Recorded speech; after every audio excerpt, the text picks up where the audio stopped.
Halo Sobat Adsen, salam pintar. Bersama Kaici, tutor ekonomi @sen.id. Pada video kali ini kita akan membahas soal mengenai akuntansi pada perusahaan jasa. Kalian siap?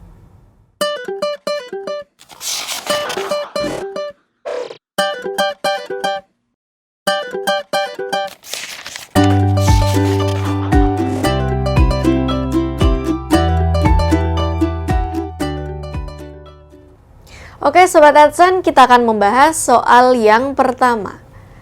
Perusahaan Pak Budi membeli mesin pencuci motor dengan harga 5 juta rupiah dan akan dibayar bulan depan.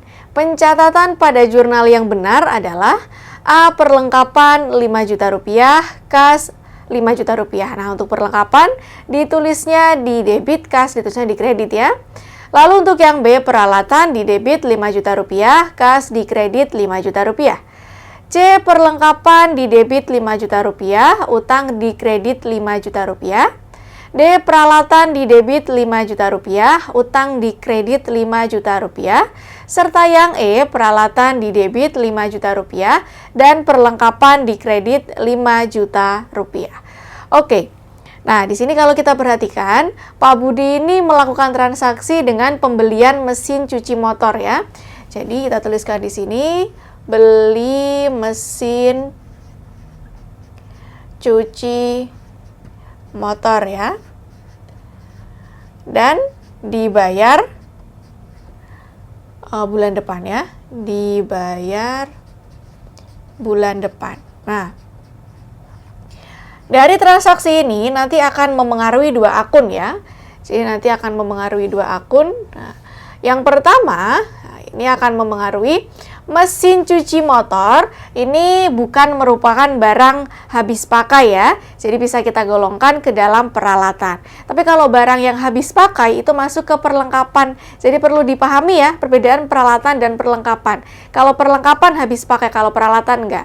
Contohnya yang masuk ke perlengkapan misalnya seperti ATK ya, alat tulis kantor gitu kan. Nah, jadi seperti ballpoint, spidol gitu, kertas kalau sudah digunakan habis dibuang gitu. Tapi kalau peralatan seperti mesin, ini mereka nggak habis pakai. Jadi fisiknya ini masih utuh, tapi biasanya kinerjanya itu sudah mulai turun ya, atau yang kita sebut sebagai aus. Nah, itu bedanya ya. Jadi kalau berkurang nih perlengkapan jelas. Ballpoint kalau berkurang tintanya ini sedikit gitu kan, berkurang sampai habis. Tapi kalau mesin nggak terlihat dalam bentuk fisiknya ya, tapi kinerjanya yang berkurang gitu, semakin aus. Nah, oke. Jadi mesin cuci motor ini masuk ke dalam peralatan ya. Nah, karena membeli berarti peralatan bertambah kan? Peralatan bertambah. Nah, peralatan kalau bertambah dalam teorinya dia akan dicatat di sisi debit ya. Jadi peralatan bertambah dicatat di sisi debit. Oke. Nah, lalu untuk akun kedua yang terpengaruh dari transaksi ini adalah apa? Nih, dibayar bulan depan. Berarti pas beli nggak langsung bayar kan? Nah, itu namanya utang ya. Kita beli barang, bayarnya besok atau bulan depan. Namanya utang kan sekarang. Jadi nanti akun kedua yang terpengaruh adalah utang ya. Utangnya bertambah senilai dengan harga mesin cuci motor. Ingat, utang kalau misalkan bertambah, dia dicatat di sisi kredit ya. Jadi nanti utang dicatat di sisi kredit. Nah, bagaimana cara pencatatan di jurnalnya? Caranya adalah ditulis dulu peralatan ya, karena yang di debit itu peralatan. Jadi peralatan di debit senilai 5 juta rupiah kan harganya? Oke ya. 5 juta rupiah, baru nanti yang di kredit adalah utang ya. Utang, nilainya juga sama ya, 5 juta rupiah. Nah, ingat kalau menghitung seperti ini ya, menulis jurnal, itu yang di debit sama kredit itu harus sama nilainya, biar nanti balance ya. Kalau nggak sama nanti nggak balance. Oke, jadi inilah cara pencatatan keuangan yang diakibatkan oleh transaksi Pak Budi dengan pembelian mesin cuci motor dan dibayar bulan depan atau utang ya. Oleh karena itu, jawaban yang paling tepat berkaitan dengan soal tersebut adalah yang D. Peralatan dicatat di sisi debit 5 juta rupiah dan utang dicatat di sisi kredit 5 juta rupiah. Baik Sobat Adsan, kita akan membahas soal selanjutnya. Tujuan penyusunan jurnal penyesuaian di akhir periode adalah A. Digunakan untuk menentukan jumlah laba bersih usaha. B. Ditujukan agar laporan keuangan yang disusun menggambarkan kondisi yang sebenarnya. C. Agar nominal antara bagian debit dan kredit menjadi seimbang. D. Digunakan untuk perhitungan modal dan laba ditahan. Serta yang E. Agar informasi yang dimiliki lebih lengkap. Oke, jadi kalau kita ditinjau ya, kita meninjau dari sudut pandang mekanisme ya, siklus akuntansi. Ini pertama kali yang harus kita lakukan adalah mencatat jurnal setiap kali selesai transaksi ya. Jadi urutan pertama adalah mencatat jurnal ya, atau penjurnalan. Mencatat jurnal. Lalu langkah yang kedua, setelah mencatat jurnal setiap selesai transaksi, baru nanti dikumpulkan ya setiap akun. Jadi akun kas sendiri gitu kan, akun piutang sendiri, akun utang sendiri gitu. Di masing-masing diurutkan ya secara kronologis dari setiap kali terjadinya transaksi. Nah, ini namanya buku besar ya. Jadi menyusun buku besar. Menyusun buku besar. Oke, nah setelah menyusun buku besar, udah kan?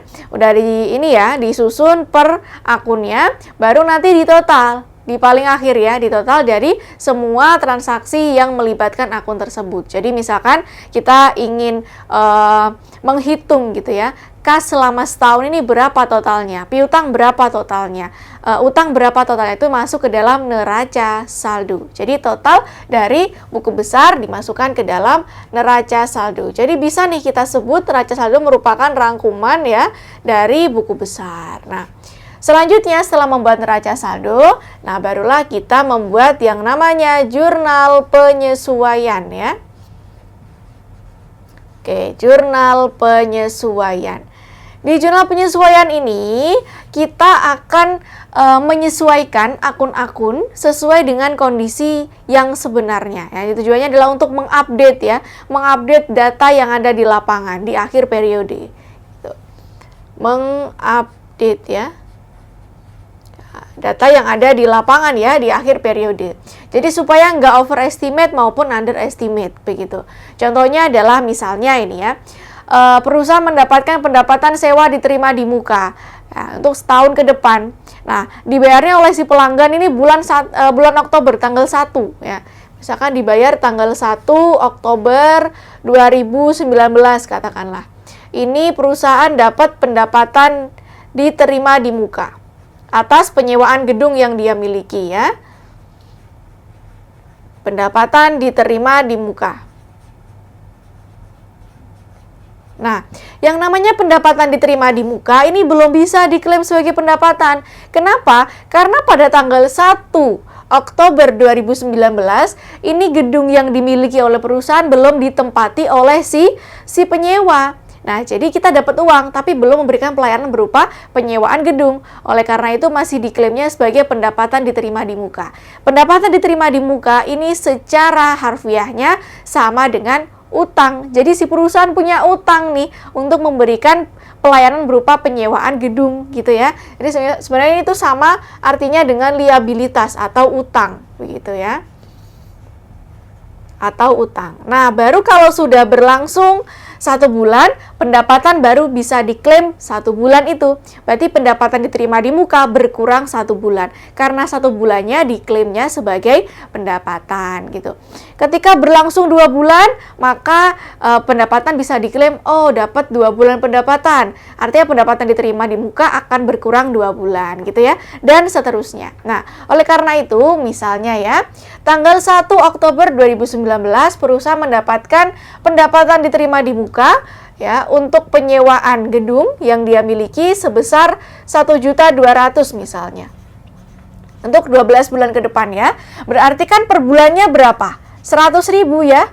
Per bulannya itu nyewa 100.000 si penyewanya. Nah, Otomatis nanti ketika di akhir periode, akhir tahun, tanggal 31 Desember 2019, ini sudah berlangsung berapa bulan penyewaan? Nah, kita hitung ya pakai manual. Tanggal 1 bulan 10, tanggal 1 bulan 11, tanggal 1 bulan 12, dan tanggal 31 bulan 12 ya. 1 bulan, 2 bulan, 3 bulan. Oh, berarti dari pas pertama bayar sampai akhir periode sudah 3 bulan berlangsung penyewaannya ya. Sudah 3 bulan. Nah, oleh karena itu ya 3 bulan ini yang bisa diklaim sebagai pendapatan. Nah, jadi bagaimana cara menghitungnya? Nah, jadi tanggal 31 bulan 12 tahun 2019 perlu disusun jurnal penyesuaian, yakni pendapatan diterima di muka berkurang. Karena berkurang dia ditulisnya di sisi debit ya. Pendapatan diterima di muka dicatat di sisi debit, diterima di muka. Lalu yang di kredit adalah pendapatan karena dia bertambah ya. Pendapatan kalau bertambah dicatat di sisi kredit ya. Oke, nah berapa nominalnya? Ini kan kita perlu menghitung ya. Cara menghitungnya gampang saja. Ini 3 bulan berlangsung kan? Kalau 3 bulan berlangsung berarti 3/12 dikali dengan 1.200.000 setahunnya. Ini cara yang pertama. Atau cara yang kedua bisa langsung saja dikalikan. Kita sudah tahu per bulan sewanya 100.000. Jadi kalau 3 bulan tinggal 3 dikali 100, 300.000. Oleh karena itu ini jumlah penyesuaian yang harus dibuat adalah 300.000 di pendapatan diterima di muka dan 300.000 ini pendapatan ya. 300.000 di pendapatan. Nah, seperti ini cara pencatatan jurnal penyesuaian. Jadi menyesuaikan dengan kondisi di lapangan yang sebenarnya. Supaya nanti di akhir periode nggak overestimate maupun underestimate.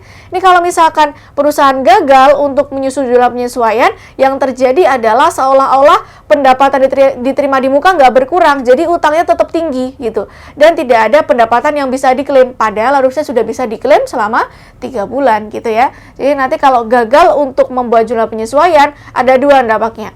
Yang pertama, utang masih seolah-olah tinggi, dan yang kedua adalah pendapatan tidak diklaim. Padahal harusnya udah dapat nih pendapatan 3 bulan ya.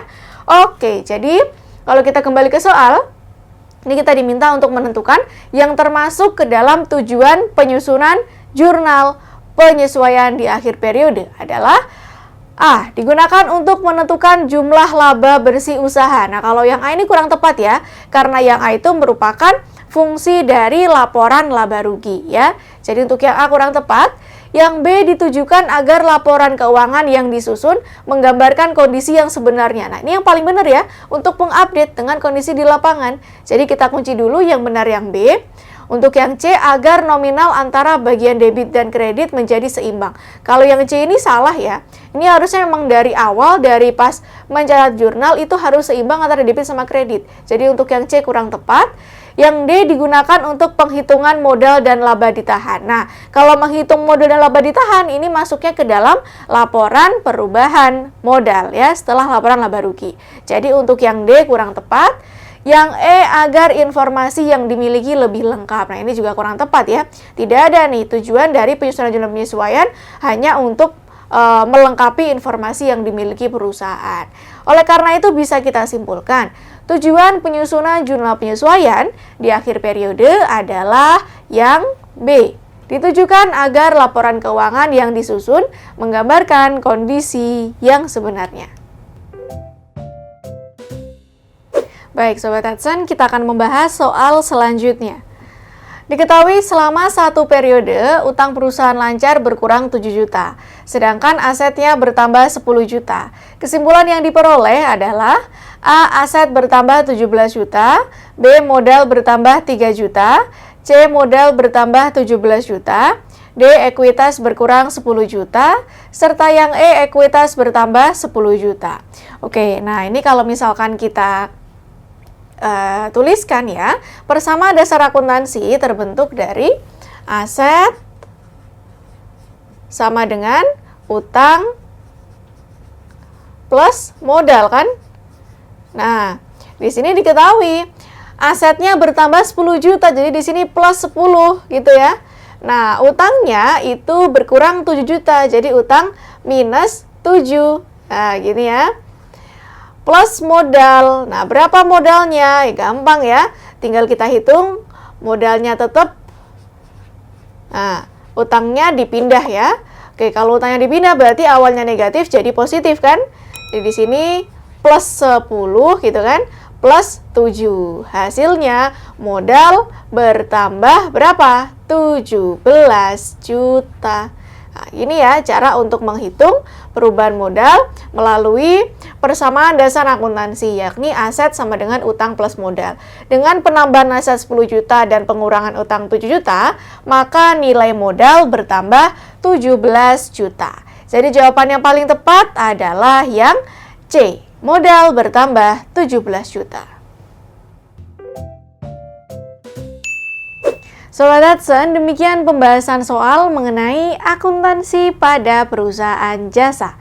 Semoga mudah dipahami dan sampai jumpa pada video selanjutnya. Salam pintar. Sekian Sobat Hudson untuk video pembelajaran hari ini. Sampai ketemu lagi di video belajar berikutnya. Jangan lupa aktifkan notifikasi untuk video terbaru kami ya. Sobat Hudson juga bisa mengunjungi adsense.id dan temukan ribuan video pembelajaran. Sampai jumpa Sobat Hudson, salam pintar!